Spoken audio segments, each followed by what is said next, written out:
Hi, my name is Alvin. This is my code walkthrough for the interface assignment. I'm just going to go through everything very quickly. Here we're importing different collections, which are just tools that we use. Here we are essentially creating the interface that we're going to name iShape. And this is just defining what it's going to do because all the things we're trying to achieve with this interface use calculate area or calculate perimeter. That's why we included them in the interface instead of putting them in the individual classes for the trapezium, for the circle, and for the nonagon over here. That's what interfaces are useful. And let's just go step by step, essentially. So within the first class that we have, it's a circle. So we're trying to create a circle shape. So what we started by doing is first we needed to create a variable for the radius. We just named that radius and is equals to radius. C# already has a variable for radius, so we just needed to call it. And it knows that the radius of the circle is equals to radius, very straightforward. And we have two functions over here, calculate area and calculate perimeter, very straightforward. This is just a mathematical formula for how to calculate the area of a circle.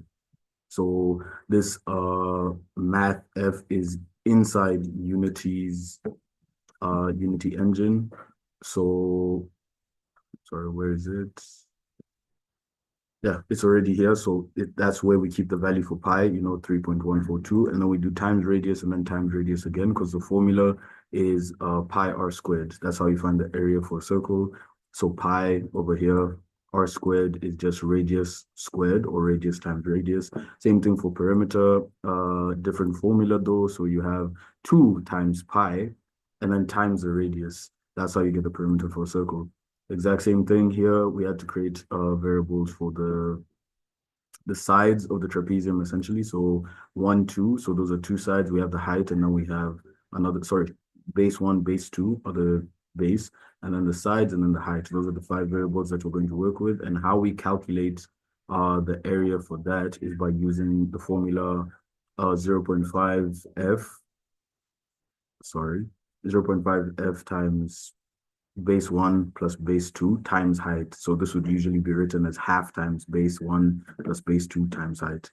Same thing for the perimeter, very straightforward, though you just add all the sides. So base 1, base 2, side 1, side 2. So now for the nonagon class, because it's a nonagon, we already know how many sides it has. We get that from the prefix, which is nona, so we know it's 9. And we have 2 variables here for the number of sides and for side length. So this is the length of one of the 9 sides. Side length is equals to side length, very straightforward. Is essentially what we did for the radius earlier. And then how we calculate the area is using a formula, which is over here. Very straightforward. Like I said, tan is used here. This formula, I got it from online. It's not something that I know off the top of my head, but it's being used here. And then calculating the perimeter, very straightforward. It's just number of sides plus the side length. And then this is where all the magic happens, essentially. So within the start method, we call the circle. So a circle is being created after this using this value. So 10, F just means that it's a float. Same thing for trapezium. Remember, we have the 5 variables over here, 1, 2, 3, 4, 5. And for the nonagon, we have 18. So once we get the answers for this, it implements all these functions. And then we get a debug message over here, which allows us to see what we calculated. So let me just quickly pause so that I can show that.